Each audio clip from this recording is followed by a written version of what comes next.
Okay, on to the last option. Go to the shore. How badly can this one go? So, you want to go to the shore. Good idea. What will you discover there, I wonder? Night is far from over, and there are any number of adventures still awaiting you. Hope that you have prepared yourself in advance, and I do hope for your sake that you learned how to swim. Yeah, I'm definitely getting drowned. Sounds of it. With a sneaking suspicion that this school might come in handy. Yeah, me too. Follow the path which leads to the shore, supporting yourself on weary, aching limbs which feel ready to snap at the knee beneath the burden of your weight. You're a little more than a wisp of a girl, but you have been running for so very long. Your feet are very numb. Feel like a great lumbering thing. You need to lie down and quick. You only hope, as you continue to run, that you'll find a means to escape your current predicament by the shore. You don't know what awaits you, but you have visions of a harbour extending out to the horizon, greenly a fleet of white-sailed fishing vessels. Surely there will be a kindly fisherman who will be willing to take you far, far away on his boat, to a place where your pursuer will not be able to find you. You can imagine, too, the face of a kindly fisherman, which you have lifted from the fairy tales you read in abundance as a small child. You have thick, bushy eyebrows and a dark brown beard streaked through grey.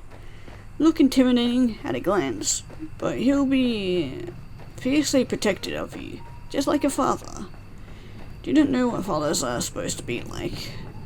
You're only imagining. It is your imagination, however, which grants you the strength needed to keep going. This is a nice little quaint place.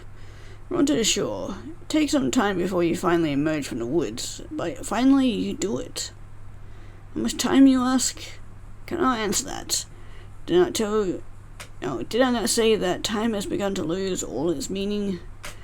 Forest is behind you now, at least, and all the awful nightmares that lurk within it. It's still cold though, and still foggy. It's still dark too. Sun has yet to rise. You see the moon clearly now as it hangs above your head, round as any pearl or orb or crystal ball. Moonlight shines down upon the vertiginous cliffs, which plummet sharply downwards into an array of sharp, spiky rocks below. Felt upon escaping the woods, degree of hope, but the sight of these weather-blasted cliffs gives you pause. You inhale. Then you frown. Now what are you to do? Do you not think this plan of yours through very well? Not that you had much in the way of a plan in the first place. There is little in the way of civilization here. Cliffs are far away from the village. How far you don't know. You cannot see any houses. Where exactly will you rest your weary head? What are your weary legs? Fitfully you look around. There's nobody to your east, nor is there anybody to your west. No point in looking south, as the way you came. When you look to the north, the world falls away from you. Cliffs are too steep to scale, it's too dark. Naturally, there is not a soul here to help you. You are on your own. You are so overwhelmed you could very well cry. You do not cry, however. You know that tears have never helped anyone. You got yourself into this mess. Now you need to get yourself out of it. It's with this thought in mind that you inhale long for salty oceanic air. Then you begin your exploration in earnest. Keep away from the edge of the cliffs, afraid that you might slip and take a sudden, unfortunate tumble into the abyss. And it'd make this story very, very short if I was to come to that demise right at the beginning. You're not as attached to your mortal body as some humans are, but you do not want to die. At least not yet. Still care for yourself. only a little. And it's in this sense of self-preservation which compels you onwards. Glance this way and that, pressing the tall grass beneath your shoes to search for a place of shelter. Surely there must be somewhere. I cannot see any likely looking settlements, but what is that over yonder?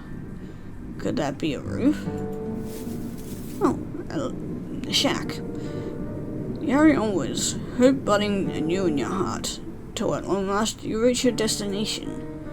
It's a house after all, but here in the wilds, though it doesn't at a glance look very welcoming. A solitary house that you have discovered not so far from the cliffs is rather unremarkable. So small and squat you cannot imagine it contains within more than one floor. You cannot even imagine it contains much more than one room. Though it's dark, it's not dark enough to mask that the cottage has something of a slant to it. It's leaning lustfully to one side, like a drunken sailor. Thatched roof, meanwhile, which tops the dwelling, has certainly seen better days. There's a hole in the thatch. There are several holes, in fact, and parts of it look particularly bare, almost bald. That is rather concerning. Should it rain, you would not be properly protected from the elements. Can you really stay the night in such a place? You have some misgivings, but do your misgivings matter, really, when there is nowhere else to go? It's not as though you have any other options. It is with a sense of defeat, therefore, that you approach the cottage, which sticks out of the earth like a tombstone. Part of you wants to turn back, but you know that would be foolish. The windows of the cottage are dark, but that does not necessarily mean it's empty. Rather late at night, after all. Whoever lives here, if indeed anybody does live here, might be asleep. Cannot imagine the owners of this cottage will appreciate being roused so very late at night. Cannot let yourself worry too much about these small details, however. Otherwise you'll never get anywhere. You swallow. The taste of the salty sea breeze is pungent in the back of your nostrils. Then you rap your knuckles of your right fist on the door. Rap quietly at first, but you do not hear any resultant shuffling inside the cottage. Perhaps you did not use enough strength. Emboldened, you rap your knuckles on the door for a second time, more loudly this time. Wait a few moments, but still you cannot hear anything. Perhaps the cottage is unoccupied after all. Knock for a third time, then wait. Third time is, as they say, the charm, but for all that, your knocking goes unanswered. Well, nobody can say that you did not try. More intrigued now than anxious, fingers find the handle of the door, pull it down, and to your surprise it yields easily. Door swings back for you, as if by magic. Feels almost as if this was preordained. Step foot into the cottage, which is very dark, and glance around. It's hard to see, given the lateness of the hour, but the cottage's interior is about as inspiring as its exterior, which is to say, not very. It is every bit as small and as cramped as you fancied when you observed it from the outside. There are very few cupboards which line the walls, a wood fire which has since been extinguished, and a straw pallet on the floor which must function as a bed. Search is unsuccessful, however, when it comes to trying to locate other humans. You cannot find another soul. Surely this is to your benefit, though. If anybody else lives here, then you might as well make yourself at home. Or as at home as you can be, I suppose, in a small, cramped cottage such as this, with holes in the roof. Close the door behind you and approach the straw pallet. All of a sudden, you feel incredibly wary. Tiredness that assails your limbs is absolute, so intense it overcomes the last of your concerns. Sit down upon the straw pallet, yawning as you do. Not comfortable, but being able to lie down eases some of your aches and pains. Laying down, even on an uncomfortable makeshift bed such as this one, is better than standing. It's far, far better than running. Eyelids fall shut, lashes melting together, and soothed by the sounds of the wind, distant rolling of the waves, you fall asleep. Then you begin to dream. Not uncommon, of course, to dream. Best and the worst of us do. Queens in their castles to peasants sleeping on straw. Why, who is to say that all you have observed here tonight has not, in a sense, been a dream of its own? Would that make your nighttime fancies, then, a dream inside a dream? Perhaps our dreams are empty, hollow things, stacked inside one another, like little wooden dolls. Is that not a whimsical thought? How very droll. Our dreams, however, cannot be called whimsical. Neither are they particularly droll. They are not pure fabrications, so dreams sometimes are fleeting fantasies, which can never come to pass. The dreams are of a rather more pernicious sort. In your dreams, you're at the conservatory, with your red hair tied back into two prim, proper braids. You're walking through the courtyard, clutching your books to your chest as you make your way to the library. Your head is bowed, so as to not look at the faces of your passing classmates. Do not want to meet their eyes. These girls, with their sensible brains and their sensible shoes, are merciless. You hunch your shoulders together in this dream of yours, so as not to draw their attention, but alas, it is not enough. You stumble, clumsy thing that you are, and you fall, and just like that, all eyes are upon you. They are staring at you. They are laughing at you. Laid there on the ground, by the fountain, your books scattered and your skirt in a woeful state of disarray. Your knees hurt. Is it bleeding? You examine your injured leg, trying not to cry, and as this transpires, you hear a voice. One of your classmates is calling out to you. She hasn't noticed you. You look up shyly, tears beating in your eyes. A girl taller than you, and prettier, and much more refined. She extends her hand towards you. Does she mean to help you? Cannot hurt to try, can it? Hesitantly, you reach out to accept her offered aid. Fingers curl around yours tightly, perhaps too tightly. Nails dig into your skin. It hurts. Defeatedly, the girl pulls you to your feet. Legs are weak from your fall, and your knee is still aching, still bleeding. You stumble, feeling out of sorts, but you're not afforded much of an opportunity to gather your bearings. Girl's hands are on your shoulders. She is laughing at you. Then she is pushing you. Sound of the fountain and the running water which drums against this basin is all of a sudden very loud. It is overwhelming. It surrounds you. Then it engulfs you. It's cold as ice. You cannot breathe. Rushing on the water continues, echoing in your eardrums over and over.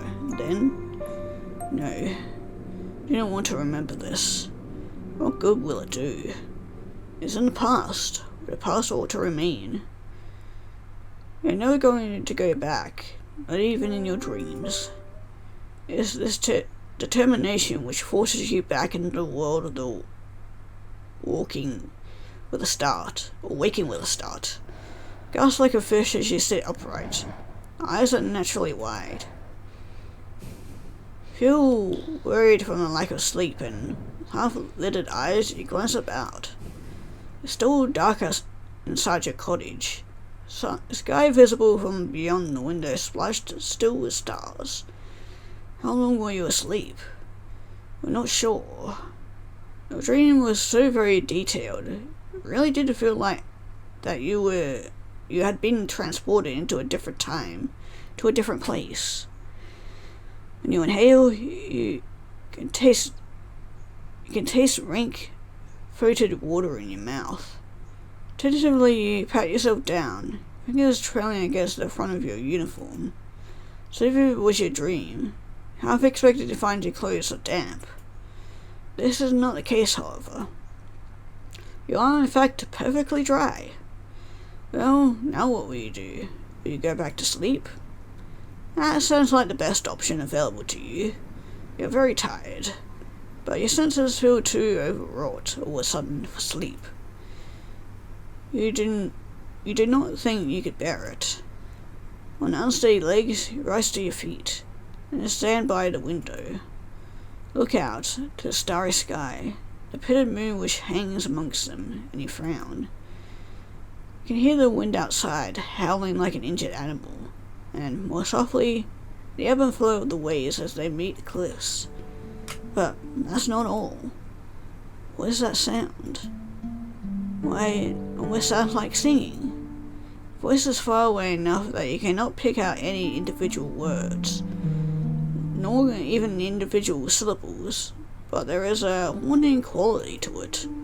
The singer, whoever they are, possesses quite a pretty voice, high and clear like a bell.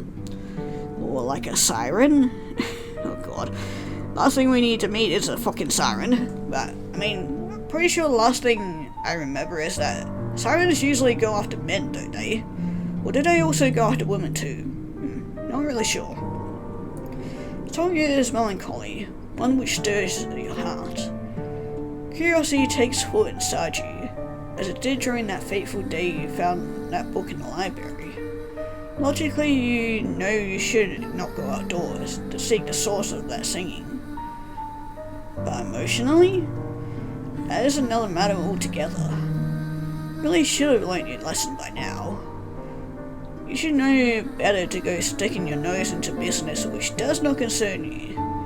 But naughty little girls such as you never do learn. Yeah, you already died twice. Third time's the charm, I guess. Cross the old fisherman's cottage as though in a dream, then reach for the handle of the door. Handle depresses easily enough beneath your grasping fingers. The door opens with a click. The rest of the world yawns before you, framed in the doorway, all of it bathed in the moonlight. You thought it was cold inside the cottage, but it is colder still now that the door is open. An unpleasant wind rushes forth to meet you, knifing mercilessly through the fabric of your uniform. Look across the cold, inhospitable landscape, fingers clenched into fists at your sides. Then you step out into the unknown. You canvas the cliff face, led by nothing more than the luxurious singing. So haunting and ethereal is the voice, as it hangs on the breeze. It would be enough to send 1,000 ships off the wall. Keep walking into the night, till you reach the very edge of the cliffs, where they drop downwards into empty air. You ought not to go further, but the voice has yet to cease. You can still hear it, echoing inside your head. It compels you to act. Look down the shore, which seems like a dizzying distance away, then out to the ocean, which is breaking against the scattered rocks below. Eyes narrow with determination. Then you take a step off the cliff. No, our head hits a rock, and then we die. But yeah, don't think we're going to die that easily. The cliffs are steep and the rocks below them are sharp. You see them glinting in the darkness, their tips jagged like teeth of hungry predators. Cold wind blows, rocking your hair, and you shudder from it. Shoes were not built for scaling cliffs, and your heels do not have much in the way of purchase, particularly not when cliffs are so steep. Clinging to the cliffs is no small feat, You are determined to ease yourself down onto the shore, one piece perfectly. Wind is so peaceful, it feels as though there is something deliberately malicious to it.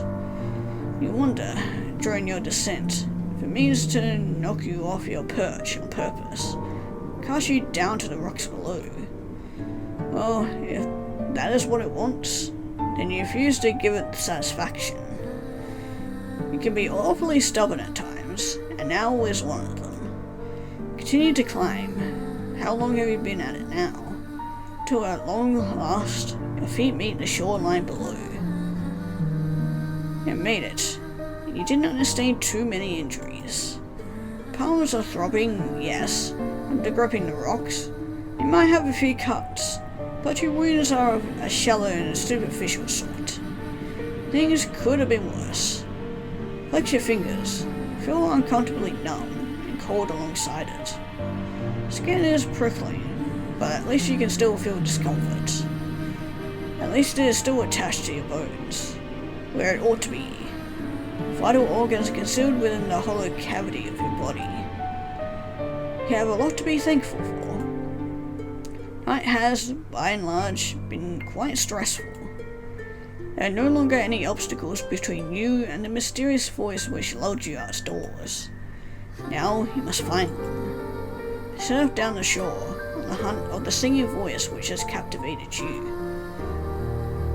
Sidestep sharp, jagged rocks which jut out of the sand like teeth. Rocks which cannot be circumnavigated. Meanwhile, you clamber over. All the while, the sound of the sea mingles with that of the singing. Provides an ethereal, haunting backdrop to your exploration, one which further adds to the surreality of your moonlight stroll. Waves lap against the shore, then recede shyly, pushed and pulled by the bleached white moon which hangs overhead. The oceans that you have seen in the library books were all blue as sapphires, but the ocean is different. It's so late at night, it looks black instead. The undulating surface of the water reminds you of a mirror, though its depths are even deeper, much more mysterious. A sense of foreboding settles upon you, but you try to quash it. You will not let yourself be afraid. Oh, hello there. So you're actually a siren, or a mermaid at least. Round the corner, your feet unsteady in the sensible brown shoes, and then, at long last, you see her. There is a woman sitting upon a rock, out in the ocean. The woman's eyes are closed and her lips are parted, her expression soulful. She is singing. Her hair, which is fair, flutters around her face like a shroud, which adds to her otherworldly aura. Her eyes might be closed, but her lashes are long and luxuriant, like a doll's. Her lips, meanwhile, which are parted in a song, are soft, like the freshly plucked petals of a flower. Her face is perfect, as her proportions. Her neck is tall and slender, like the stem of a flower. As for the lower half of the body, meanwhile, well, nothing like anything you have ever seen before. It is here and here alone that the woman betrays your narrow human definitions of beauty, for her legs are non-existent. Rather than two awkward appendages, this woman has instead the sleek, shimmering tail of a fish. Is she not then a human? I mean, how many humans do you know have a fish tail for legs? She cannot be, not with a tail like that. This unusual sight makes you gasp, quite audibly at that. You do not mean to be rude, but you cannot help yourself. Humans tend to react poorly to things that they do not understand. At least you do not scream. That would be even ruder. Oh my. Mean to have said the mermaid from a distance, but it would appear that your short gasp was loud enough to attract her attention. fish-tailed vision sitting upon the rock is looking at you. Gaze is so piercing, it feels almost as if she is looking through you. Heart seems to stop inside your chest, as if by some manner of magical spell. Thought the mermaid pretty when you first observed her, sitting on that outcrop of rock. Her face turned in profile. Now she is looking at you, however, you see that you were mistaken. She's not just pretty, she is beautiful, so much so that it is unnerving. She looks at you as though she has stepped out of the pages of a picture book. They're simply too perfect to belong to this world. Perhaps she is some kind of vision, a waking dream, hallucination. But no, she is none of those things. Tail might be an impossible thing, but scales look slick, white regardless, like those of any fishes one might find at the market. The scales are iridescent and bathed beneath the light of the moon, they seem to almost glow. Sight of her rather takes your breath away. Look at the mermaid. She looks back at you. Prepare yourself, expecting some kind of altercation. But the surprise soon fades from the mermaid's face. Her lips, which once were pursed into a frown, now shift upwards. She is smiling. Then she says in a refined sort of voice, My, it really is good to see a human again. Or a human again. Particularly a human girl. I was beginning to fear that your kind had all disappeared, and I would no longer have anybody left to tell me of the world above the waters. My, this is quite an effusive greeting.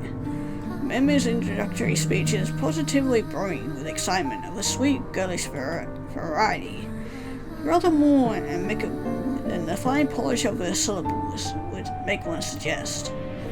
Might be a well-bred lady yourself, with an accent to match, but you cannot help but feel overwhelmed. Anxiously you observe the mermaid. You ask her what she means. What happened? As to that, I am afraid I cannot say. I have been sitting on these rocks, singing for many nights, but nobody has come to see me. There's been no lovely humans for me to play with. I was beginning to wonder whether your kind had disappeared altogether. I feared some manner of calamity had occurred while I was slumbering beneath the water's surface. Your kind had been eradicated. You shudder, reassurance to them, then reassure the mermaid to the contrary. Do not know about the humans that she used to speak with, but you at least have not been eradicated. You're still here. Yes, well, I can see that. The mermaid answers with a light laugh.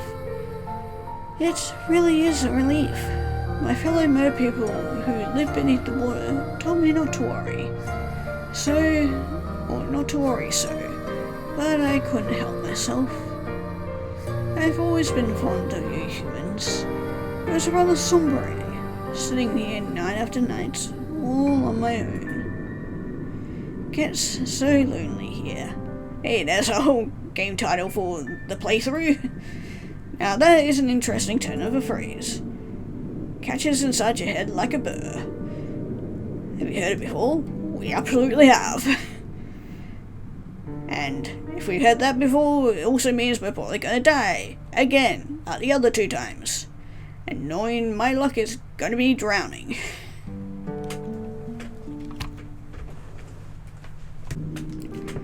So, dear human, did you say that you are unfamiliar with these parts?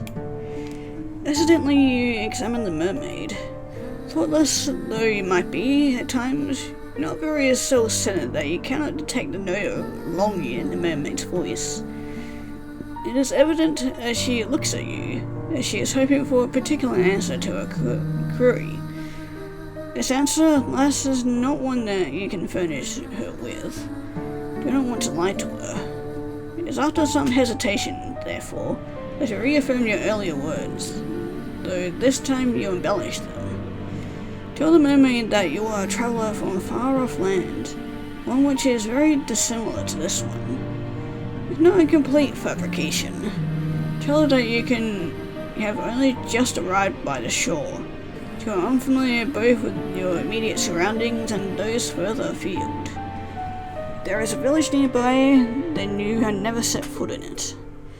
Do not know what this village is like, nor how many inhabitants it boasts. Do not know if a calamity, as the mermaid groanly supposed, has struck this land. Well, if it's the village we tracked to Bearfor, well, everybody died of plague except for one girl, and all she's interested in is burying people, so. But she fears that all the humans within the immediate vicinity have been laid low by some mysterious lady, and she needn't worry overly on that source. You're still alive. Are you not, you wonder? Enough to satiate her curiosity with the human realm? Yes, that is true. You are here. I'm grateful, naturally, for your company, although, wistfully the mermaid sighs. I was rather hoping you might be able to bring me some news of the nearby village, and of its inhabitants. This makes you wonder.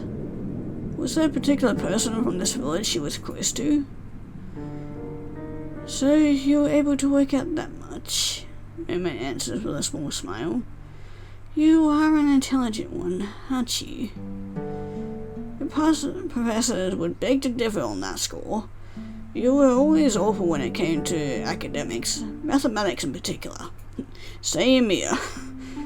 Although I'm pretty alright with basic maths, you get me on anything like algebra or whatever, yeah, fucking forget it.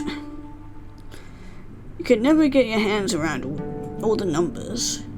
Your stony-faced math professor used to despair you, but she is not here. None of them are here. Just you now, and the mermaid, and she does not need to know about your dismissal academic record. You allow yourself a small smile, touched by a compliment, and tell her that it was nothing more than a lucky game. But yes, it was remarkably accurate. You are quite right. I did have a close friend from the nearby village. She was very dear to me. Eternally you congratulate yourself on this piece of detective work. How very clever you are. There are many humans in this world, that I know. The human who spoke with me, however, was special. She was my human. Do not fail to catch the possessive note of the mermaid's voice. And I cherished her dearly. She would come to me on my rock late at night, when she was finished with her chores, and we would talk. I asked her a good number of questions about the human realm, and about her customs. I fear my endless inquiries must have been rather tedious, but she was always happy to indulge me. She never once scorned me for my ignorance, and neither did she make me feel like a fool. She always made time for me, no matter how many demands she had on her time. She was a farmer's daughter. She was awfully busy from dawn until dusk, threshing hay and taking the animals out to the pasture. Told me of her work. I marveled at her. Slender though she was, she possessed a truly tremendous amount of strength. I, who have lived in the ocean all my life, cannot countenance working as hard as she did, but she bore her burdens without complaining. She was not the prettiest human who had walked the earth, but that mattered not to me. Her conversation was engaging, and I knew through our continued encounters that she meant no ill will. She did not have even a single drop of malice in her heart. This little manner in which the mermaid speaks of a friend makes you feel, for brief moments, flicker some ugly primordial emotion. Could it be jealousy? It is painful, isn't it, to hear others wax poetic about those they hold dear, particularly when you yourself have never been regarded in so intimate manner. You have for many, many years been woefully alone, but you are not alone now. You are with the maid, and she is with you. And though she might prefer it to be in company of the industrious farmhand is not here. Where did she go? Oh, if only I knew.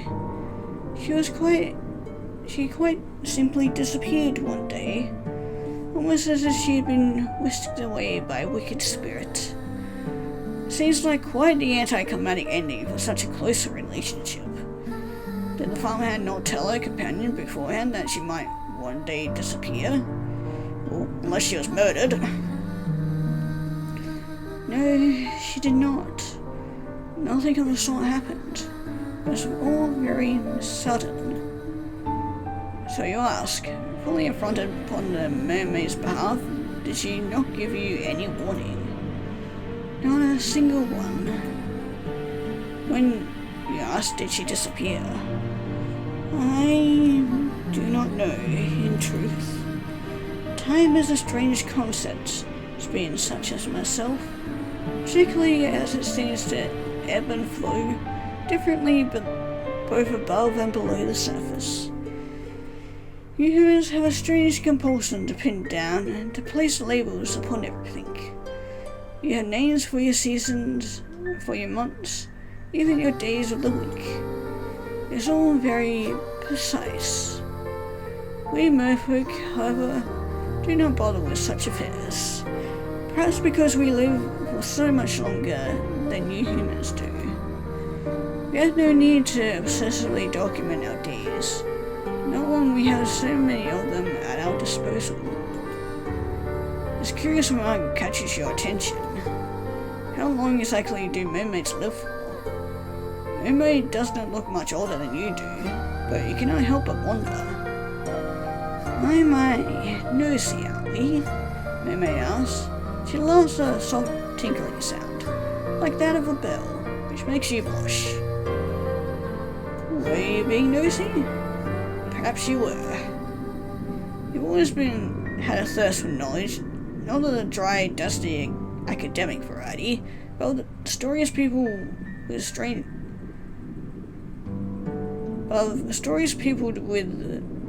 persons. Literature was the only subject you were ever any good at. Again, it is hard for me to quantify, but to put it in terms a human like you can understand, I suppose we mermaids can live for centuries. Centuries? That is quite a surprise, but perhaps it shouldn't be. You have been subjected to any number of surprises tonight. Where's one more to add to the pile? I have not been waiting quite that long, however, for my friend to return to me. I think it has been but a few seasons.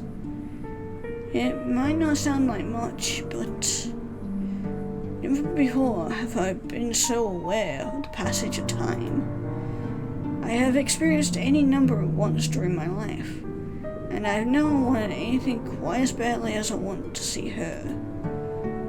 I wish she would sit with me, and she would talk to me just one more time. But perhaps I am asking for an impossibility. I've been waiting for so long now, to presume that she'll not be returning to me. I fear that something might have happened to her, or to her family, or perhaps to her whole village. I can hear the worry throbbing in the mermaid's voice, so potent that, for a few moments, you swear you can feel the depths of her sorrow within your own breast. Sadness over this human girl is deep, dark thing, almost fathomless. Cannot let yourself indulge in it for too long, otherwise you fear you might drown in it. But we're definitely going to be drowning later, I at least presume. Briefly, you tell the mermaid once more that you cannot help her. You're only a traveller after all. What do you know of a single insignificant farmhand in a nearby village? Yes, I thought you might say that. It is quite unfortunate, but oh well. Didn't mean that. I ought not to reflect upon all that I am missing. That would be churlish for me. That would not be fair to you either. You do not approach me, I'm sure, with the hope of hearing about all my woes. I should be grateful instead for all it is that I do have. I still have my long life. It stretches before me like a golden cord. And of course, I have you now.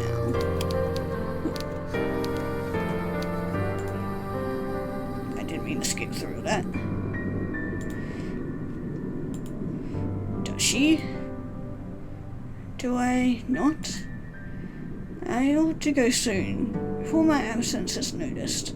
But will you not come and visit me again tomorrow night? I think I would like that. I have always enjoyed speaking to humans. Probably before you murder them. Make me feel less alone. Can I help but feel, as the mermaid observes you with those enchanting eyes of hers, that she does not truly wish to speak to you for your own sake, wants to use you instead, as a substitute for the farmhand that she has been missing so very ardently. The thought stings, though you really ought to be used to it. Still, to be held in lower esteem than a farmhand, of all things, makes your self-esteem sting. Try not to let the mermaid notice this, though. The words of your past are not her fault, much as the words of her past are not yours. It's silly, in any case, to be jealous of a girl who might very well be dead. That is what you tell yourself. It's the only way to prop up your bruised sense of self-worth. You tell your mermaid after a pause, I'd like to see her again. Like that very much. Oh, thank you. I've been feeling very gloomy for some time, but seeing you has invigorated me. Finally, it feels as though I can smile again. Did she not smile, you wonder, after her friend disappeared? I did not know. Did not have a heart. Without her, the world seemed very dull and drab. Company has cheered me up immensely.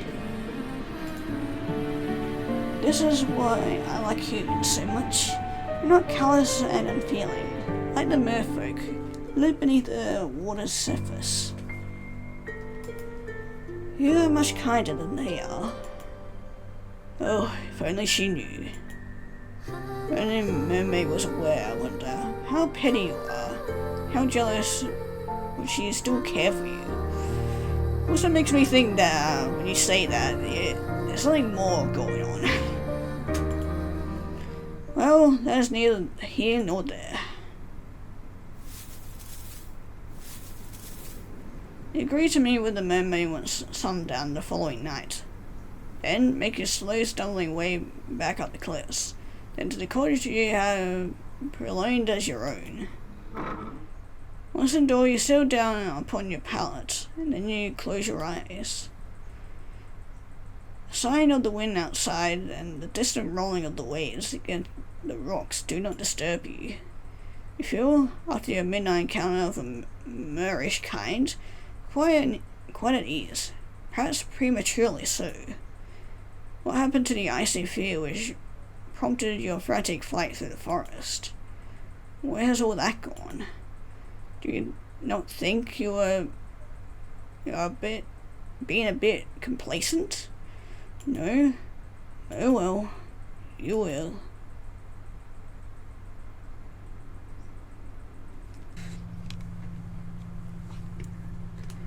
following morning, when I arise, is cloudy and overcast. It is not a particularly pleasant morning, but at least it's not raining. That is some small consolation. You rise from your straw pallet, stretching, and glance about the interior of the fisherman's cottage. Looks dilapidated last night, which much of it is obscured by the shadows, but looks even more so when subjected to the morning light. Yeah, everything almost looks black and white. Cottage interior has this distinct, disquieting appearance of having been abandoned in a hurry. There is brick and pottery strewn about the ground, and a singular wooden chair, which once must have stood by the singular wooden table, is lying on the floor. Also, the cupboards, meanwhile, are ajar, shelves within depressingly bare. Quick search reveals a handful of edibles, but there is precious little to be getting on with. Wish to live here comfortably, you'll have to look into foraging. Ate very little last night and your stomach is empty. It was the malcontented rumblings of your stomach in actual fact which roused you from your slumber. But your body seems to be very far away indeed, much like the grey clouds which choke the sky. You're not thinking of your own physical discomforts. You're dwelling instead upon the events of the night prior. You cannot help but think of the mermaid. Did you truly meet an aquatic maiden last night, during your nightly stroll, when you could not sleep? It sounds unreal, especially now that the sun has risen and the shadows on the night prior have dispersed. Cannot believe it. It must have been a dream. But why then can you recall it so clearly? Help yourself to the scant food and drink available to you, all the while thinking of your next course of action. Now what are you to do? Plan a course to return to the shore once nightfall, or shore come nightfall, so that you might once again see the mermaid, but the night will not arrive for quite some time. You need to find some means of keeping yourself occupied until then. The uninspiring interior of the cottage does not furnish you with any particular ideas, so you decide to go for a walk. The toes still ache from your excursions last night. If you go slowly, you ought to be alright. That is what you hope, at least. Do not want to spend much longer than you have to in the fisherman's cottage, so no matter how cold it might be outdoors, it always feels cold inside as it is out, and in case the cottage is far too small. Leave the cottage behind you and set off. Do not know where exactly you are going, but you suppose it doesn't matter overly much. You do not have any particular destination in mind. Your meanderings lead you to the cliffs, which are steep and sharp. The drop to the shore is a perilous one, so much so that you have to wonder how you were able to descend the cliffs the night prior to meet the mermaid. You are rather more determined than you ever realized, though I, of course, could have told you that much. You are surprisingly capricious for such a small, slender human. Walk along the side of the cliffs, keeping a sensible distance away from the drop of the shore. Might have survived last night's excitement unscathed, but you do not fancy trying your luck. It would be like you, really, to avoid a drop to your death in darkness, only to stumble during the morning's light and take an irreversible tumble. Your fortunes have never been the fairest. The meanderings along the cliffside to all manner of curious flora. You thought the night prior that the cliffs were weather blasted, but you can see now that your assumptions were incorrect. Flowers here, very warm and bright, and the sun's light during the summertime. Or you think with a flush of pleasure, the fair hair of the mermaid, whom you were certain you spoke to last night. If flowers are so very like her hair, it is uncanny. Step towards the flowers, drawn towards them and sink down to your knees. Tall grass brushes your ankle like a caress. Morning dew wetting your skin. Clothes are getting damp, as are your legs. But you care not for the minor discomfort. You have just had an idea. Give me a minute. Let's get back. Why not make a gift for your new friend? I'm sure she would appreciate it. Why would she not? She told you in a voice which was steeped with dollar that she had been feeling lonely. Want to see her again. When you see her next, you'd like to make her smile. It is with a thought in mind that you begin to pick the flowers which grow upon the cliffside. The flowers do not have any thorns. The delicate stems snap easily enough between your fingers. Take care when plucking the flowers to leave a substantial amount of stem intact. You will need these stems so that you might twine the flowers together. You need to make your mermaid a diadem, something she will be able to wear in her hair. This tiara is certain to suit her. She's so pretty, anything could suit her. You continue to work, slow and steady fast, as the weak sun shines. At this time, you are eventually able to fashion something you are satisfied with. You only hope the mermaid will feel similarly. Indeed, she really does exist. Carefully you pocket your makeshift diadem and decide to forage for some food. Discover during your search that some fruit trees whose sweet bones are enough to fortify your spirits. For the present at least. It is fortunate, really, that you are so excited about your moonlight rendezvous with the mermaid. If you were less focused upon the future and dwelt more in the immediate present, you might have more of an appetite. The emptiness in your stomach you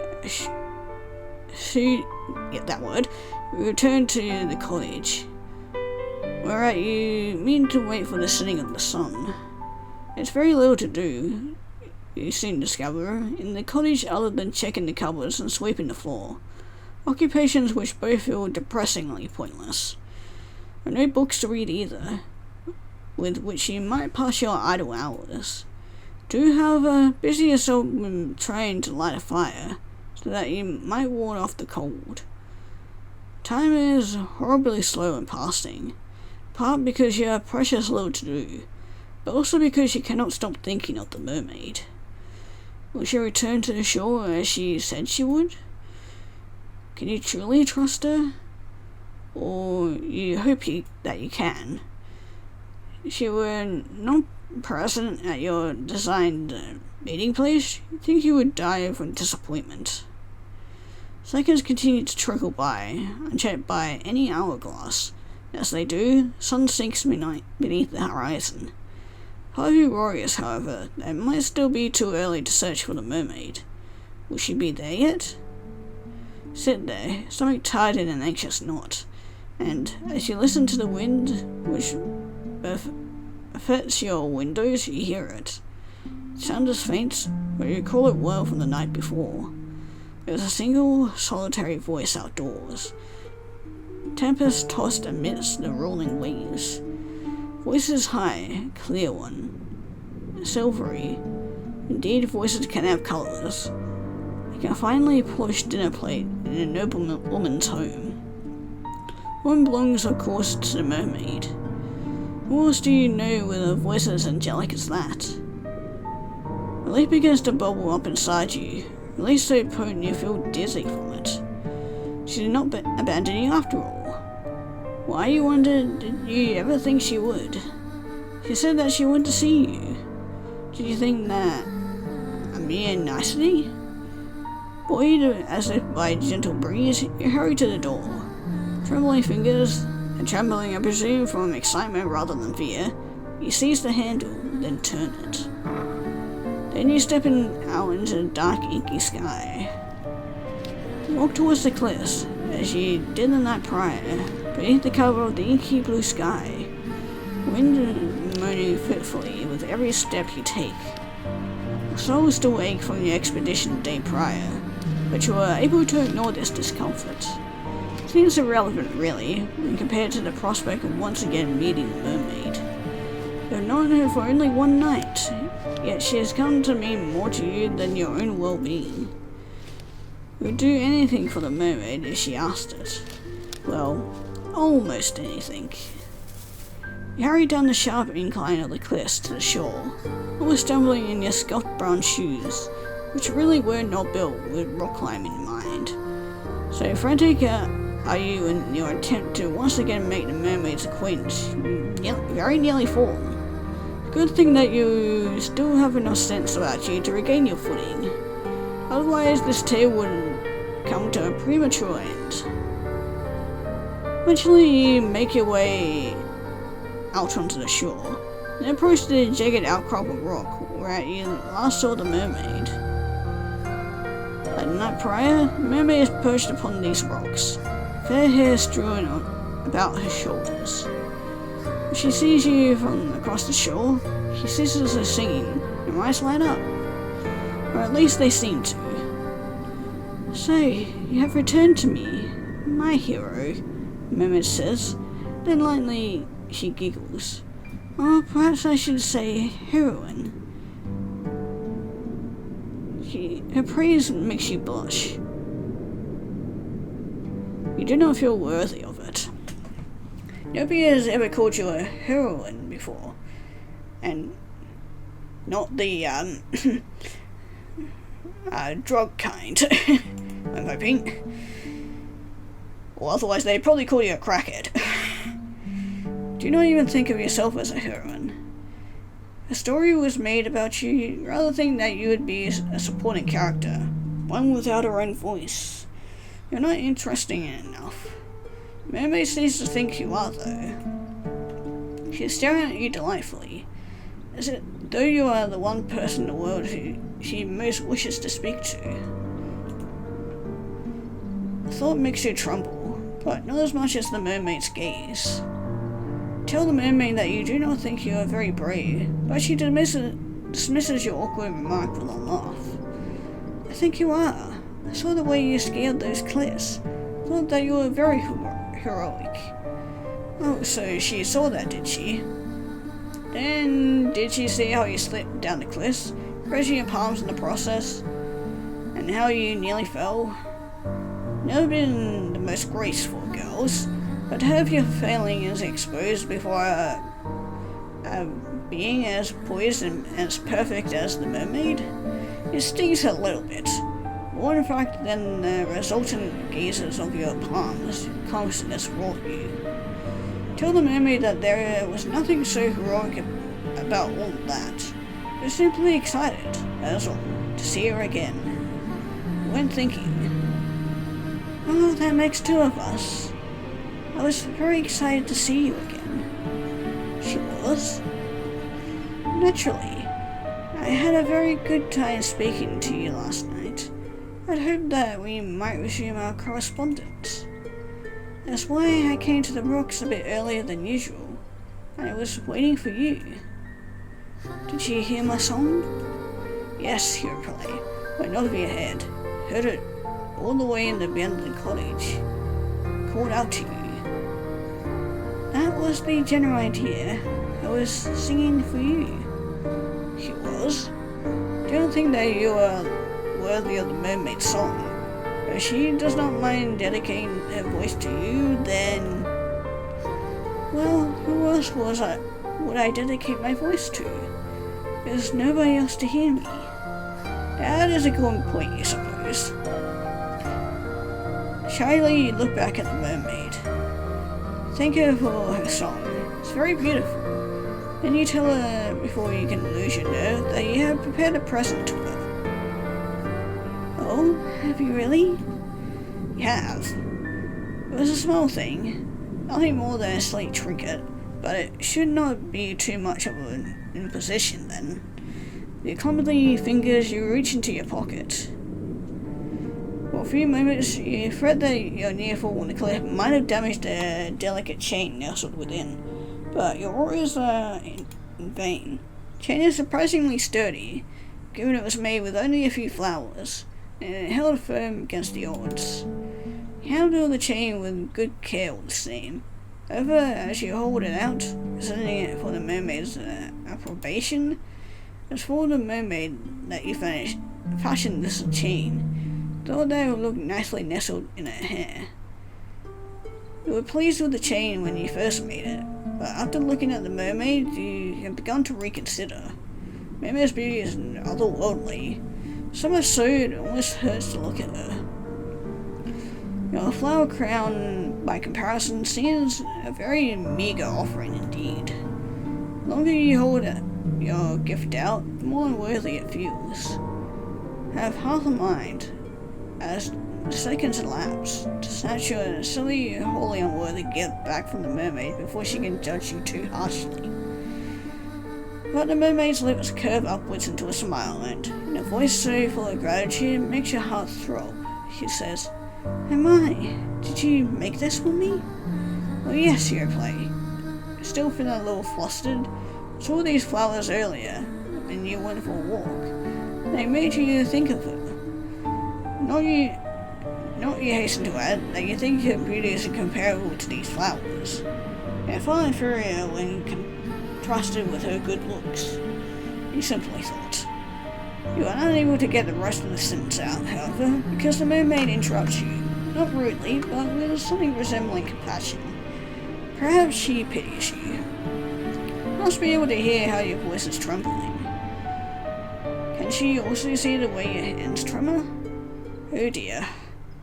Faint heart never won the hand of the fair maiden, you know. What happened to all your confidence? "I think your gift is a wonderful one. Did not expect it at all, but it really is pretty."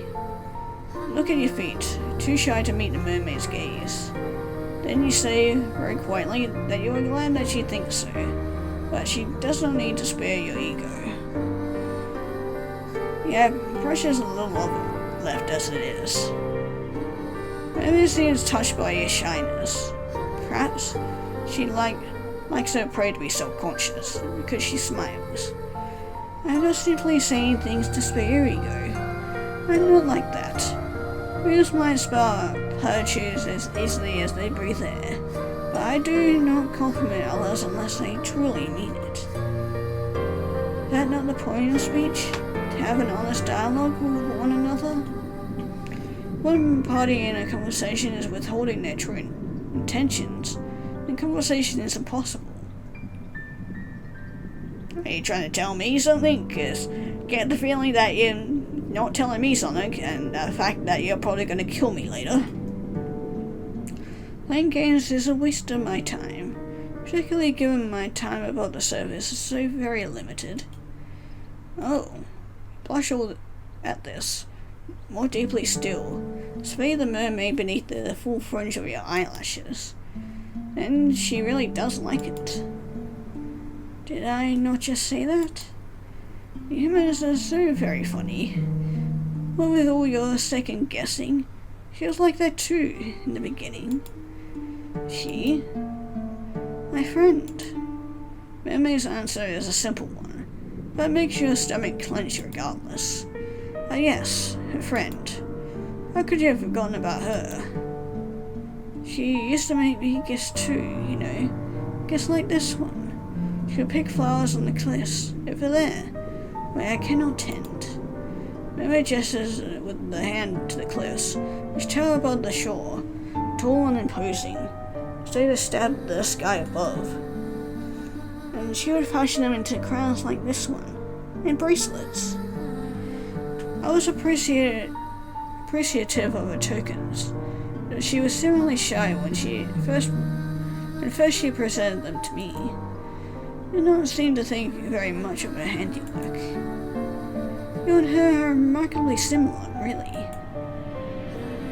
There's no guile in the mermaid's voice, but her words have rather taken the wind out of your sails. Of course the cowherd gave the mermaid gifts. Why would she not? The mermaid is beautiful. She is so very beautiful, and a tutelary goddess seems to invite tribute simply by existing. way more religious, more irreligious maybe. You might even consider worshipping her. Though in essence, is that not what you were doing with your flower crown? How silly of you to think that your idea was an original one. I might be accustomed to gifts, but it has been a long time since any human has bequeathed me of anything. This is a pleasant surprise. I'm truly thankful for your kindness, dear one. I don't like that all these women seem to call me dear one. Kind of unsettling. Mermaid leans forward on a rock, so as to plug the circlet from your fingers. Her benevolent smile for the world is unwavering. And now that I look at your gift more closely, I rather think it is of superior quality to the gifts that my old friend once gave me. Now, this is enough to make you start. Touch of the mermaid's fingers upon your own is not. Could your silly gift really be better than those she once accepted? I think so. My friend's trinkets were all rather clumsy in execution. I cherished them nonetheless. They were very precious to me. They did not last very long, though, not when I took them with me to my home beneath the ocean. Words soon rend the fragile links between the flower stems asunder. Erdidium, however, seems more sturdy, but it is by the same token very delicate. Must be very good with your hands. Or do you want to see my hands do something else? Because, I mean, you're asking, at least before I die. Think back briefly on your disastrous sewing lessons in the past. Your numerous failed attempts to thread your needle, while the other girls giggled at you, and you blush. I think the mermaid's praise might be a touch too effusive. Tell the mermaid as much as she only laughs. I do not think so now. Mermaid places your full trinket upon her hand, over her long, fair hair, then surveys you in a manner which only seems almost, whatever that word is. What do you think? Hey, she's wearing it. You think the mermaid looks radiant, though that is less because you're gifted, and more because of her natural looks.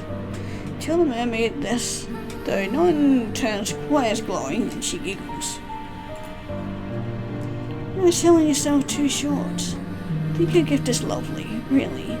Flowers rather match my hair. Yes, you answer, but not of your head. That's why you picked her as flowers. She is all you have been able to think of. I'm glad that you have been thinking of me. I, in truth, have been thinking of you, though I did not wish to say as much. No, it would be embarrassing to confess how much I've been looking forward to our reunion. If you did not feel similarly. Do not care for pine for humans from afar. But if you care for me as you do, or I do, but if you care for me as I do you, it makes me feel less alone. You hasten to assure the mermaid, face aflame. Do you ever stop blushing? Goodness gracious. That you do care for her, very much so. Not knowing her for a very long time, but she has certainly made an impression upon you. She is such an easy conversationalist. Time simply slips by when you are together. It does not hurt, of course, that she is so pretty. I've heard it said, yes, that my looks are rather appealing. My old friend was similarly complimentary.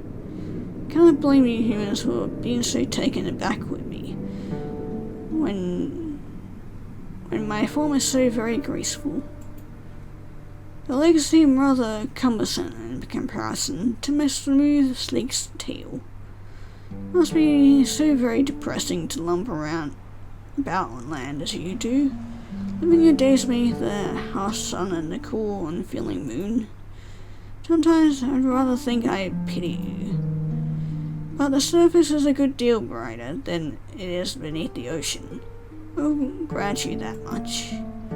Agree with the mermaid, still feeling flushed that there are some perks to having legs, grin which makes the mermaid giggle.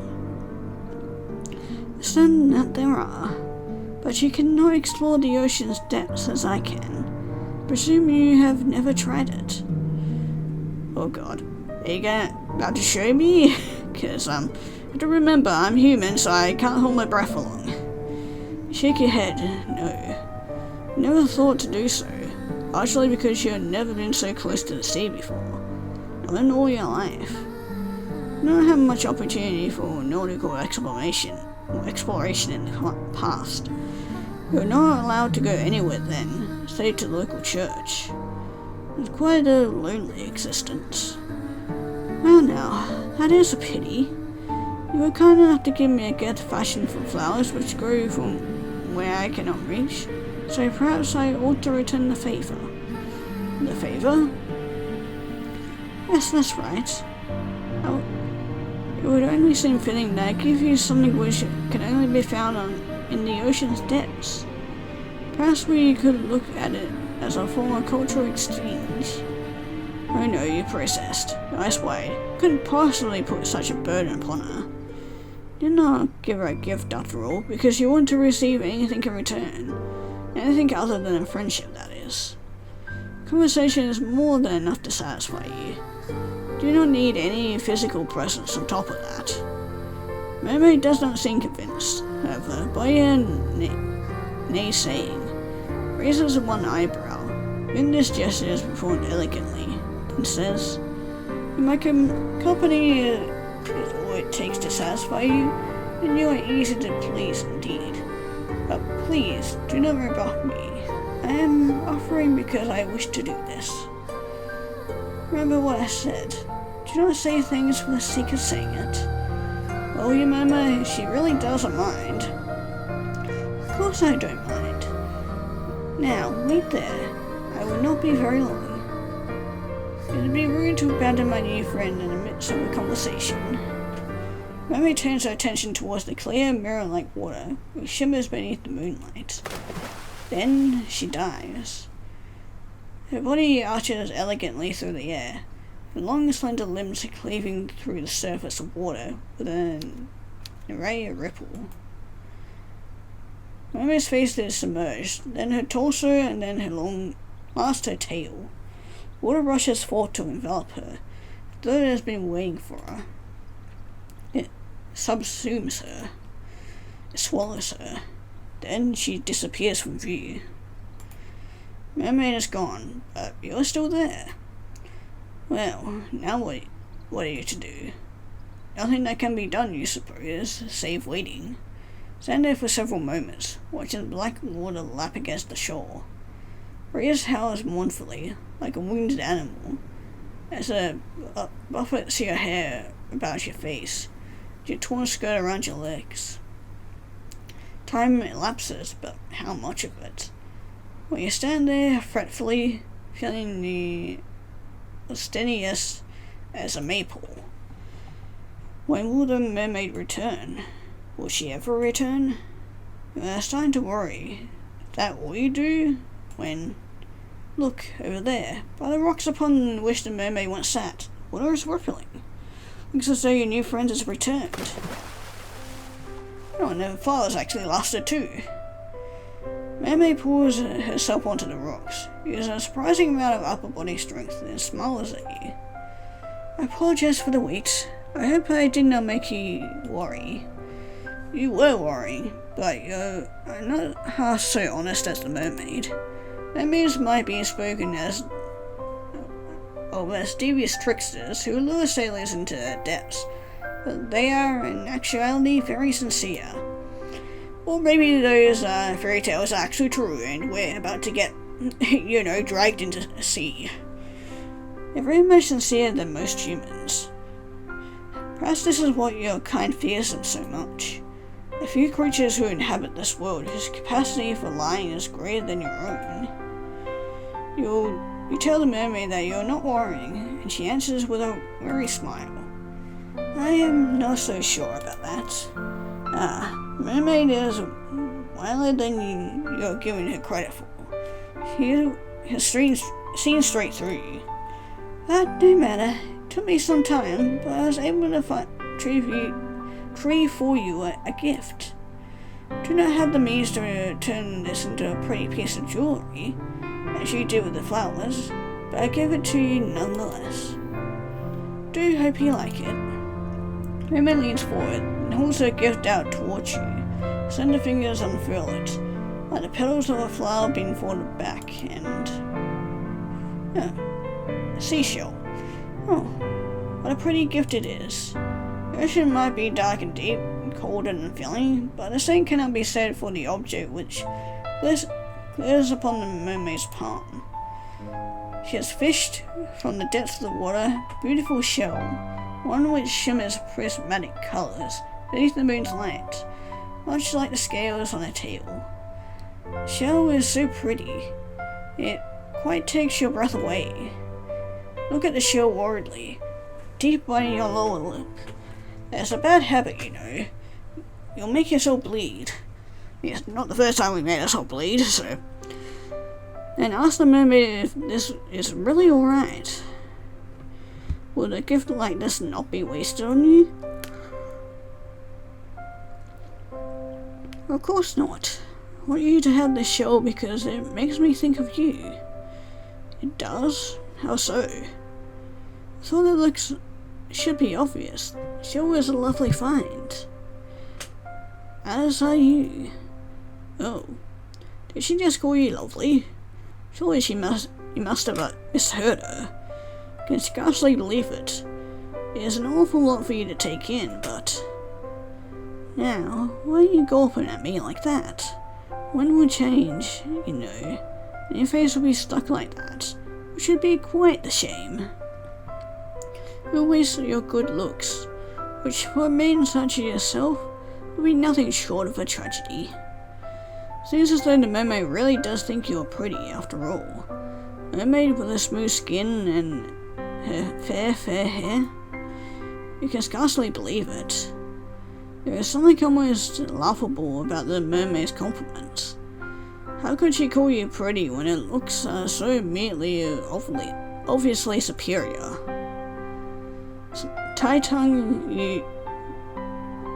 Tongue-tied, you look at your feet. Do not know how to reply to the mermaid. You have half a mind to refute her words, tell her that you are not that pretty, not really, but you fear that might look rude. Do not want to rebuff the mermaid's well wishes. There is nothing for it, then, but to take the shell which the mermaid retrieved from the ocean's depths for you. Do not think that you are worthy of it, but neither do you want to refuse it. Now, that is a surprise, mermaid says, amused, as you reach for the shell. Did not think you would be bold enough to take it, other than that more coaxing on my part. I've exceeded my expectations. What a good girl you are. Your heart flutters with this praise. It flutters all the more when your trembling fingers brush against the mermaid's palm. Press the shell into your skin, and your own fingers tighten around it. The shell is sharp and pointed, digs uncomfortably into your skin. It hurts. Uh-oh. There is pleasure in the pain. This too feels like a gift from the mermaid. Do not want to spurn it. Your pain can be a precious thing when dealt by one whom you care for. It depends on the pain, 'cause not all pain is good. Especially when it's received by a so-called loved one. Never knew that before. You hold the shell to your heart, which has been in a regular rhythm, and look at the mermaid. Then, very softly, you thank her. It is quite alright. It seems only fair, after you shared part of your world with me. I wish to share part of my world with you too. Humans cannot normally descend beneath the ocean's depths, and even if they do, they cannot remain there for very long. You are far too fragile.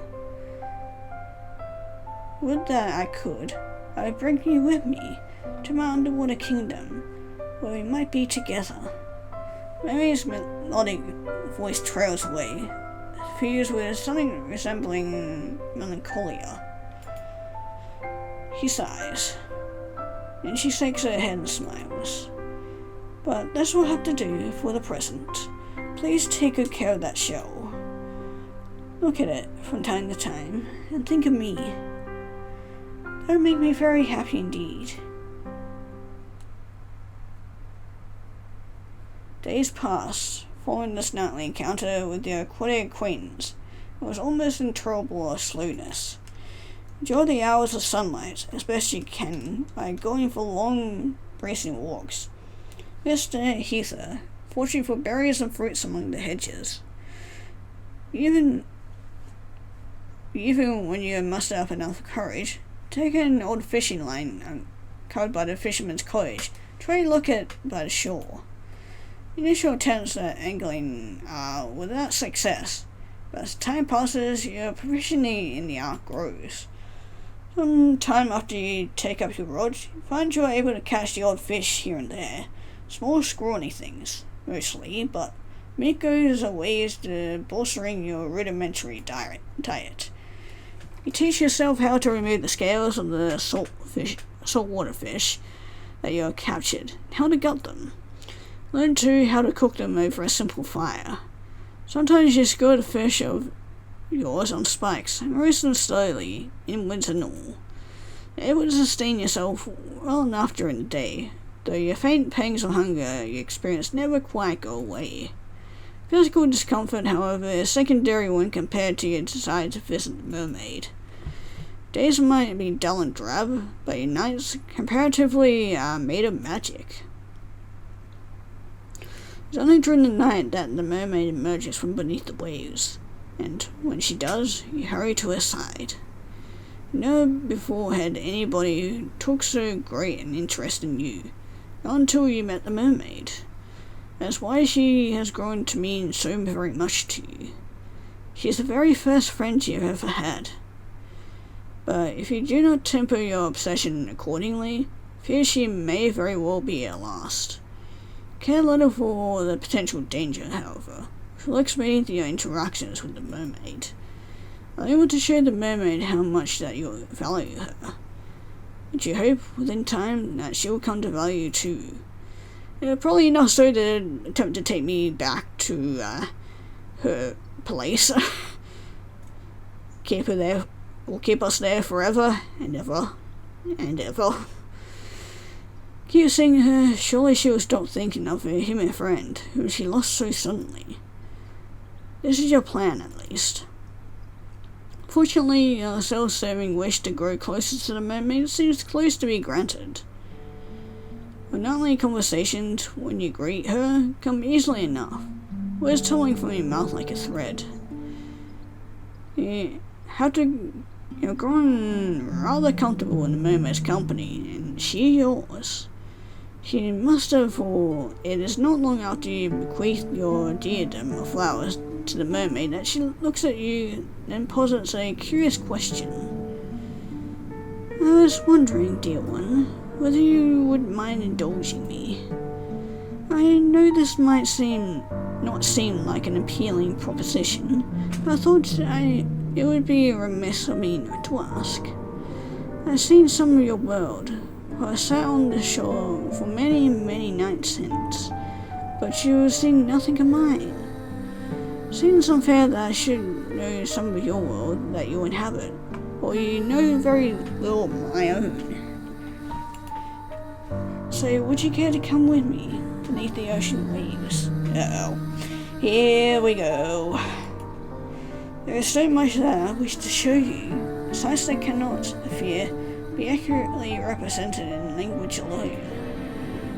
Words can be awfully stifling when it comes to the communication of experiences such as this.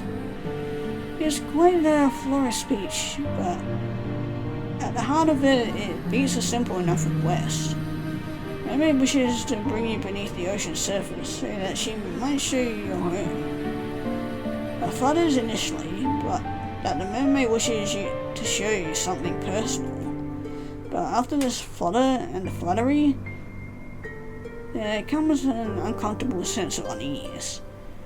The mermaid might feel at home beneath the water surface, but what of you? You're a human girl with two awkward, ungainly legs, and you are not made to live under the sea. Proud and mistrustfully, you look at the ocean. It is late at night, as it always is when you speak to the mermaid. The water does not look blue. It appears instead to be obsidian.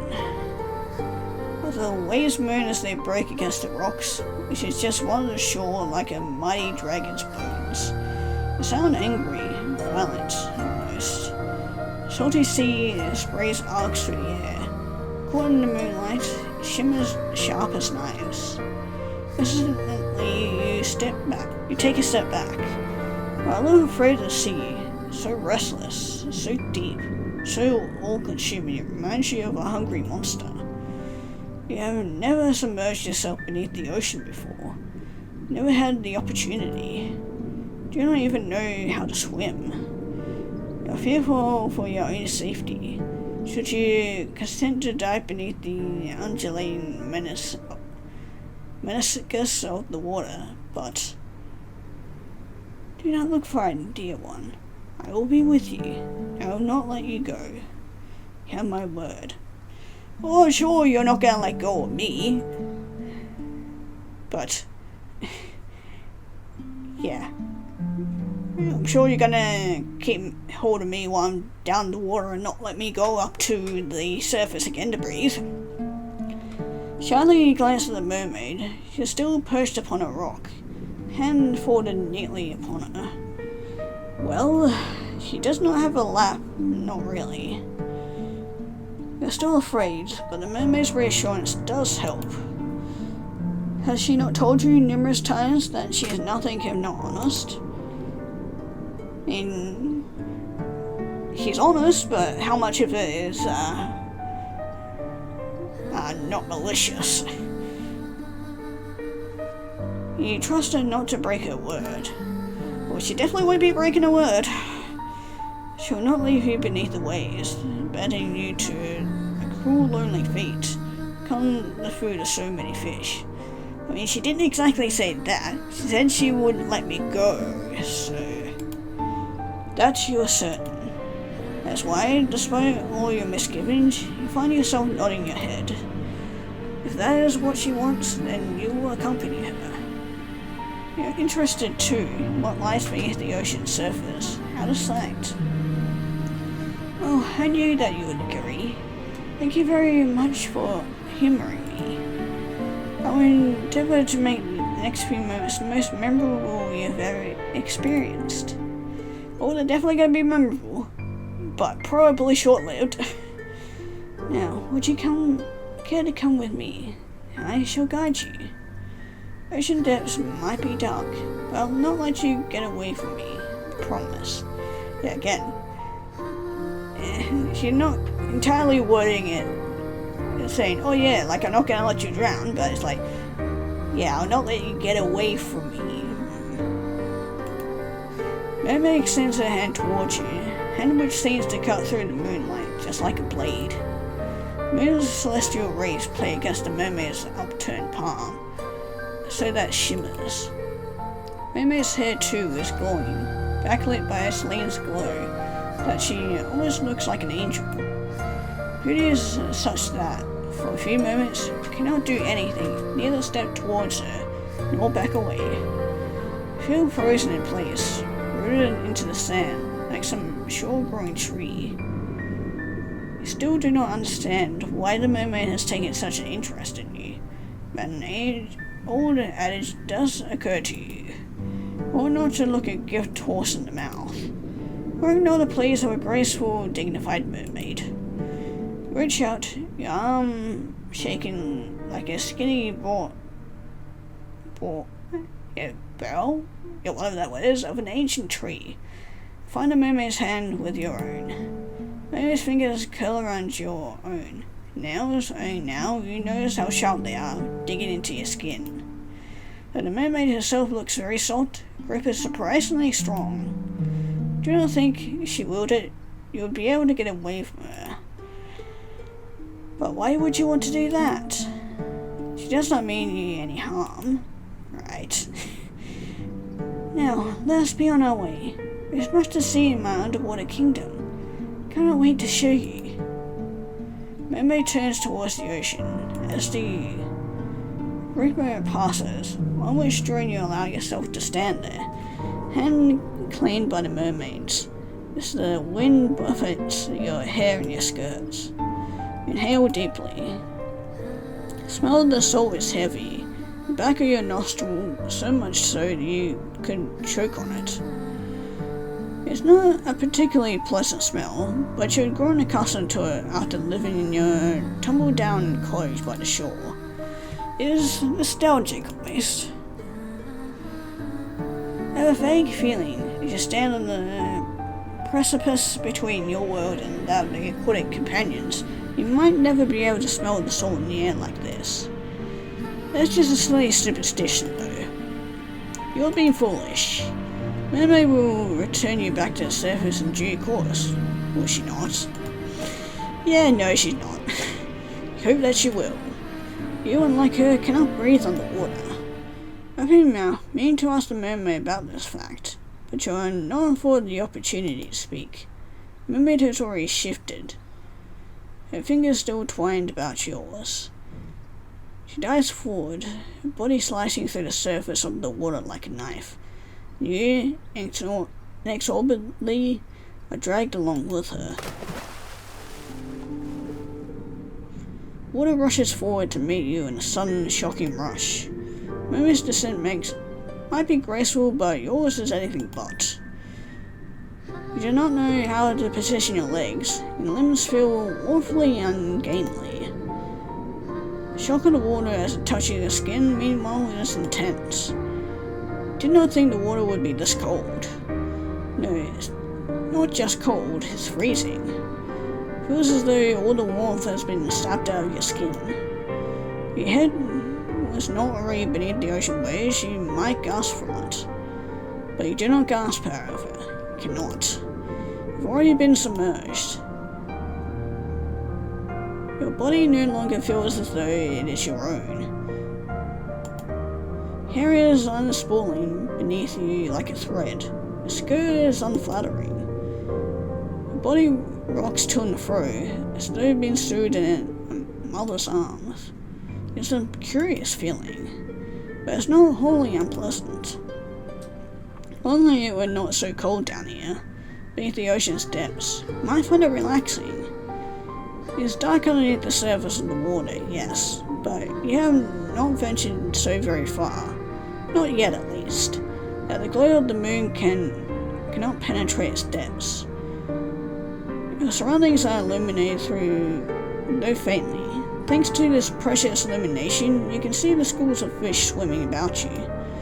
Scales all glisten as they arc through the waves like rainbows. Do not look like life forms. Appear instead to your fairy tale adult mind to be ancient relics brought to life through some strange arcane sorcery. They're pretty. No, that word is not significant enough. They are beautiful. Did not know, as she stood upon the shore, how very full of life it was beneath the water's surface. Did not know either how very beautiful these aquatic denizens of the deep water, of the deep were. I've never seen fish like these before, not in real life. Her memories, vague, hazy memories, were dissecting a fish once, particularly gruesome biology lesson.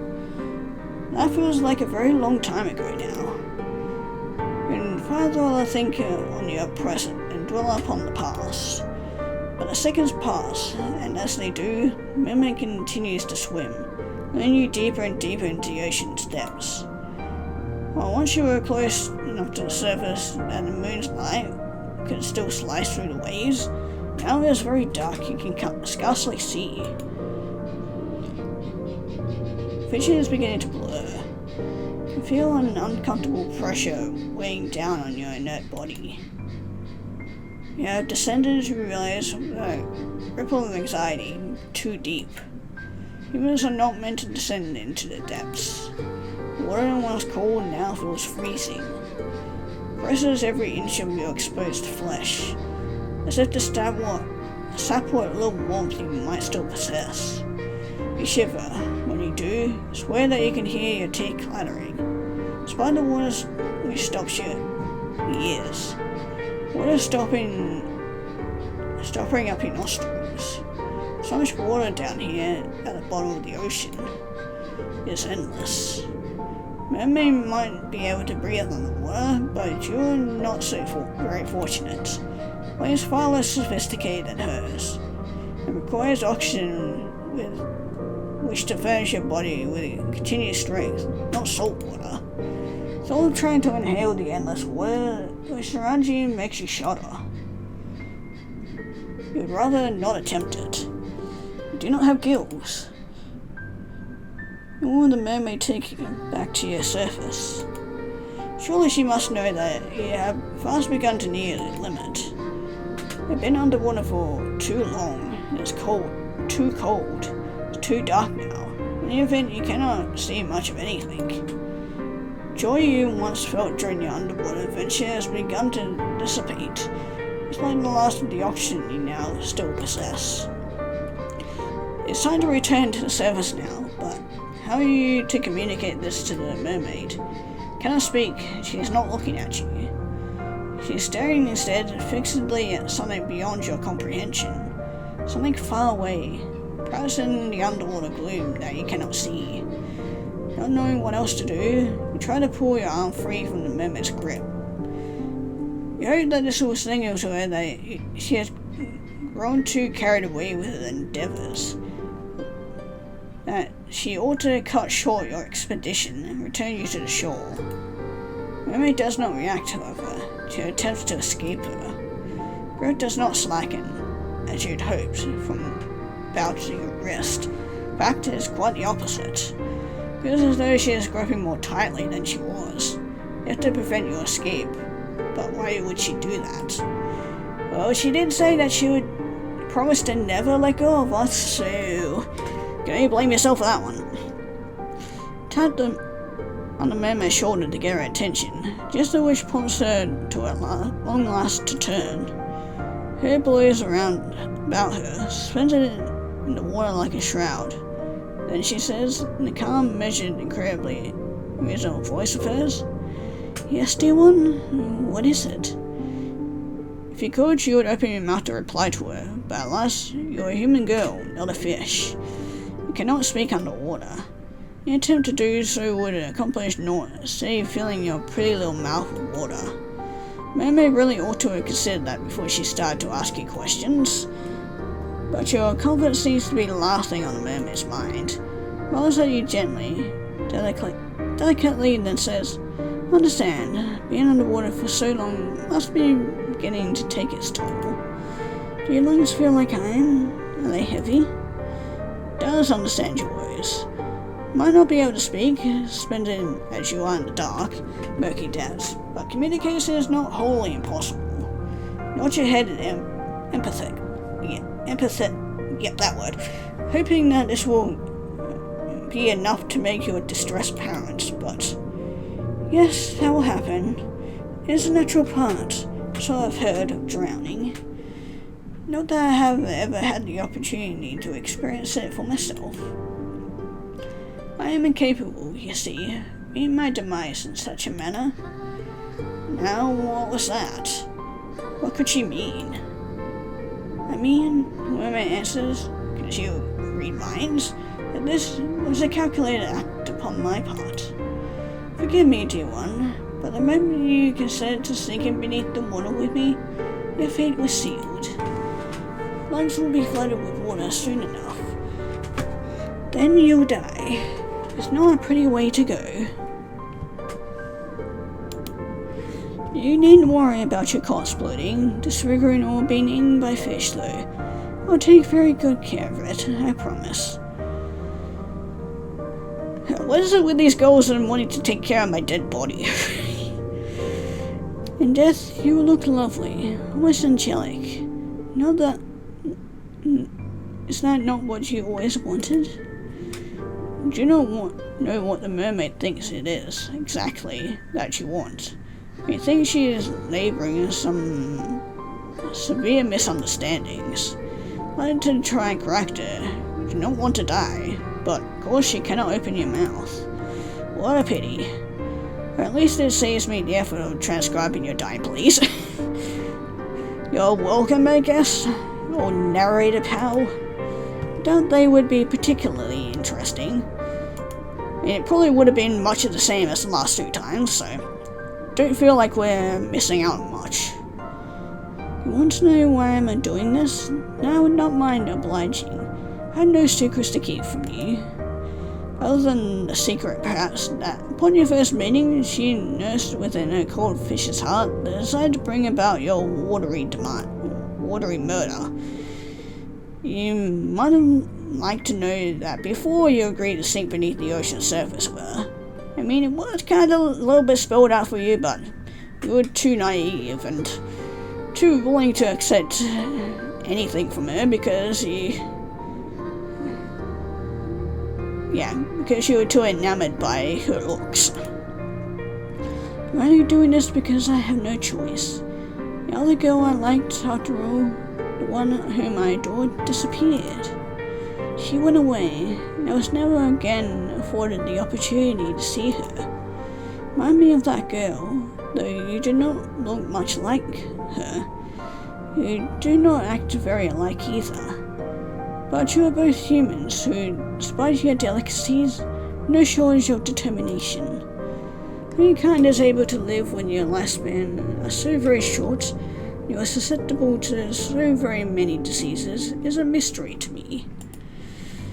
Though my lifespan far eclipses your own, and I am far sturdier, I cannot help but marvel at the tendency of you humans. I know that if I was as fragile as you were, not be able to exist in this world. I would be far too afraid. I would see my own death lurking behind every corner. Just as you can see your own death looming before you. It's not so very far away now. I feel it coming closer and closer, closing its cold, icy fingers around your throat. You humans are incredible. I cannot help but respect you, weak and pitiful though you are. She respects your tendency so very much that she wishes to extinguish it. It does not make much sense. Perhaps my words are confusing you. That makes perfect sense, to me at least. My beloved Howard left me. I do not know how much she went. Or I don't know where she went, or what happened to her. Perhaps she was murdered by bandits. Perhaps she contracted a horrible disease. Perhaps she simply fell and cracked her skull. Or maybe she saw right through you and decided to nope out of the situation. I do not know. I never will. Many, many days and many, many nights, disappearance tormented me. I could not help but wonder how it came about, but there were so many possibilities. I could not imagine all of them. And the thought terrified me. It still does. That is why I'm going to take you to my underwater kingdom with me. There we can be together forever. Nothing will be able to tear us apart then. Tear me apart, Lisa. Too bad your name isn't Lisa, but anyway. I'll brush your hair. I'll dress you in the finest pearls around from the bottom of the seabed. It'll be lovely. Much, much lovelier than any sort of miserable existence you might be able to eke out above the water. My citadel will never be attacked by bandits, nor ravaged by diseases. It will be quite safe, I promise. Quite safe, yes. And quite dead too, surely. Well, yes, that is the most unfortunate aspect of my plan. She considers your death nothing more than a mere misfortune. Mermaid might be surprisingly cold after all. Like, pretty much as cold as this water. but perhaps you ought to have predicted this. She is part fish. Fish not cold-blooded, like lizards. Probably learned this at some point during biology class, but lessons are beginning to feel very faint and far away now. Body is beginning to fail you. Cannot make much of it, more of this. It is a necessary sacrifice, though, if we are to be happy. I am doing this, you know, for both our sakes. I do apologize for tricking you, but please, try to understand. I really have been lonely. You would have been more inclined to sympathize with her. Perhaps your loneliness was not ushering you to inevitable demise. But you are too preoccupied with your dwindling reserves of oxygen to feel in the way of anything for your captor. You can feel the pressure of the water against your eyes. They are beginning to ache. Perhaps you are crying. Do not know. What masks much of your anguish. You have been drifting underwater for almost 3 minutes. Man, those have been a really long 3 minutes. That's a remarkably long time to go without any air. Vision is beginning to cloud. The surroundings are already dark. Look darker, still unpleasant and obscure. Not at all like the paradise the mermaid promised you. The pain of being suffocated slowly is far stronger and far more oppressive than the sensation of the mermaid's hand wound tightly around your arm. Is there no escape for you? Prognosis, I am sorry to say, is grim. Fate, as the mermaid said, really was still the moment you met her, luxuriating on the rocks beneath this moonlight. But you'll forgive me if my sympathy is limited. You did bring this upon yourself, you know. Reap what you sow. In your case, you made a series of bad decisions which led to your untimely demise. Now, what do you want to do? Will you accept this fate of yours and rest in peace? Or will you try to fight against it? Finally to our choice.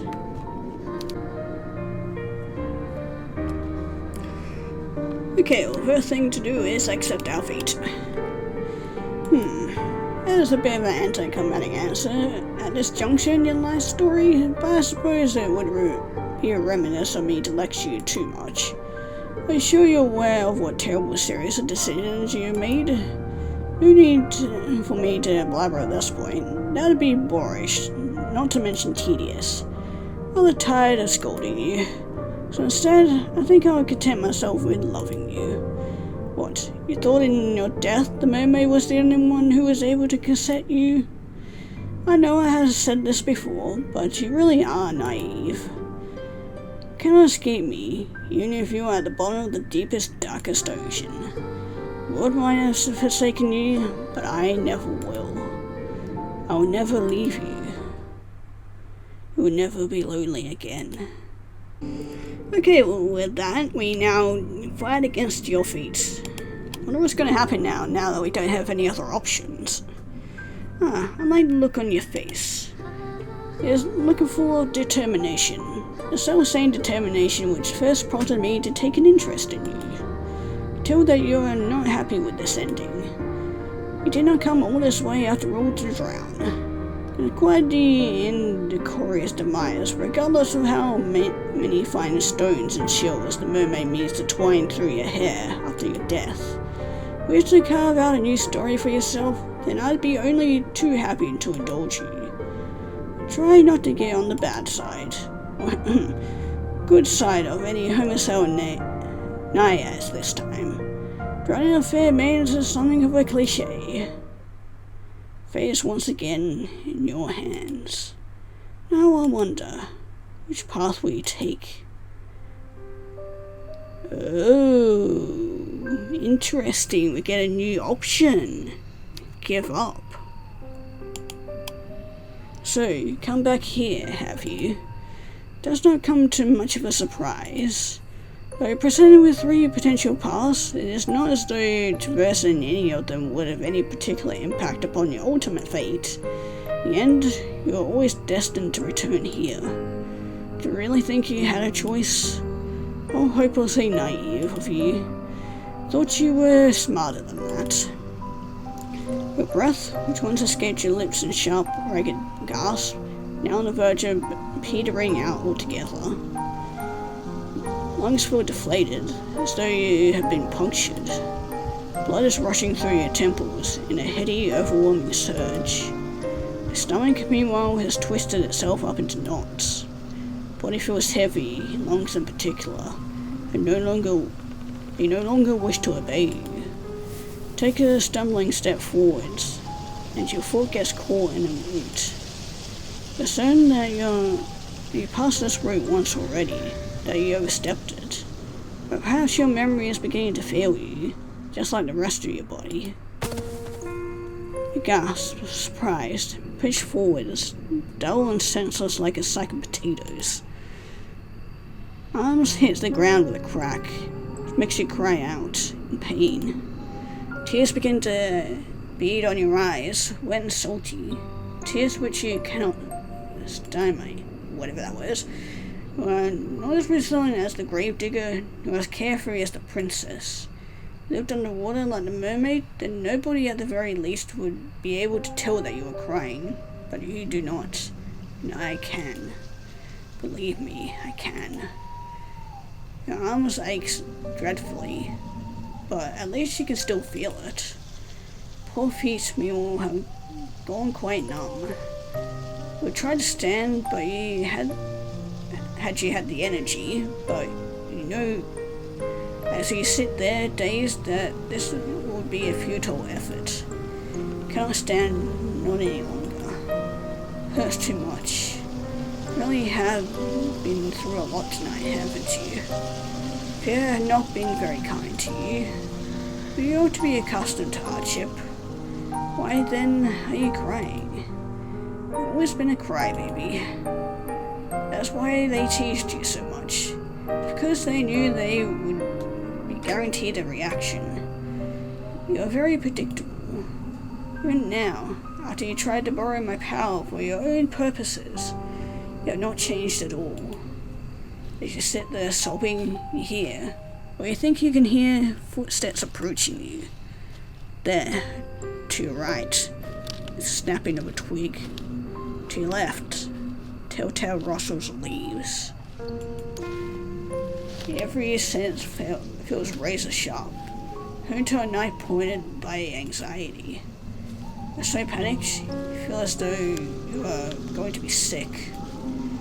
You want to vomit, then why not? There's no shame in it. Nobody here to judge you. Nobody but me. I've always been here, you know. I will always be here. No matter how fast you try to run. Or how far. Did you really think you could escape me? Poor sweet child. Poor little fool. I did tell you, did I not? Contract with a witch is binding. No amount of physical distance between the both of us could ever sever it. Told you I'd never let you be lonely, and I meant it. But I have had rather enough of these little games. Time for me to collect my collateral. Oh, there's our narrator, our witch. Soft gasp escapes your throat as you feel arms wind their way about your back. Actually, you know whose arms they are. They are mine. I've been watching you all night. This is the first time I've reached out to you in a so direct manner. Did you not expect me to be so forward? I can hear your heart fluttering in your chest. It's beating very quickly, like a startled rabbit's. Breath are short and sharp. Cold nights, though I'm holding you, you're still shaking. Wish you would not tremble so. Everybody fears the unknown, but we are not strangers. We have spoken before, have we not? When you first called me forth from the ether, using the book you found in the library. You were desperate enough then to turn to your cult for help. Pleaded with me to use my magic on your behalf. You begged me. applauded and you entreated and you wilted and you whined. Though I had some reservations, you forced my hand. I had no choice, not in the face of your desperation. You did not want to be lonely anymore. You wanted to have a friend, somebody who would always be there for you, no matter what. You wanted somebody to love you. That not what you demanded of me? That not what I've given you? I think I'm me wicked, but I think you are being awfully cruel to yourself. To run from me after I made all your wishes come true. I did think, about punishing you for running away from me, for poking out your eyes so that you might never see anybody other than me. I thought of cutting off your legs, or off your long, lovely hair, so that nobody might ever think you're beautiful but me. I thought of breaking your legs so that you might never be able to escape from me. Turned all those intriguing ideas over in my mind, but I am a merciful witch.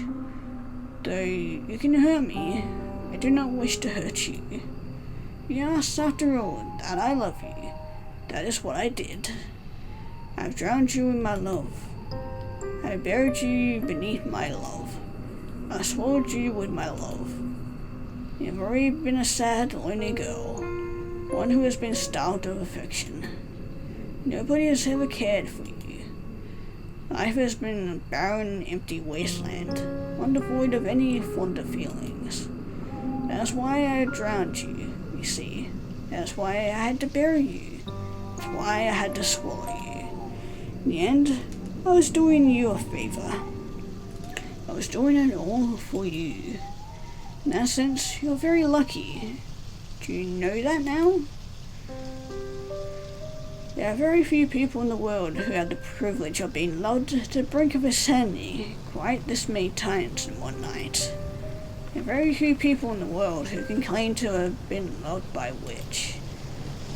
You have experienced so much love it ought to have slaked even your unquenchable thirst. You know now what it's like to be adored. I have more than upheld my end of the bargain. Now, I think it is time that you do the same. From this night forth, you and I will always be together. Then I shall be able to love you endlessly. Never be lonely again.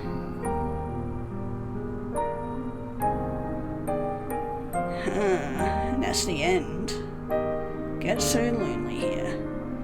Man, what a fucking visual novel. That was awesome. I fucking loved that. Definitely gave me like Slay the Princess vibes, sort of, with the options and whatnot. Meeting all the women. Man, but I really liked that. That was cool. Yeah, I had to say, I really liked the art in the game, and the music was very fitting for this as well. It's very good. And it was very well written as well. I mean, there were some parts here and there that could have had some touch-ups, but other than that, I really enjoyed it. If you guys want to check this out for yourself, link will be down in the description below, and yeah, with that, we'll be ending it here.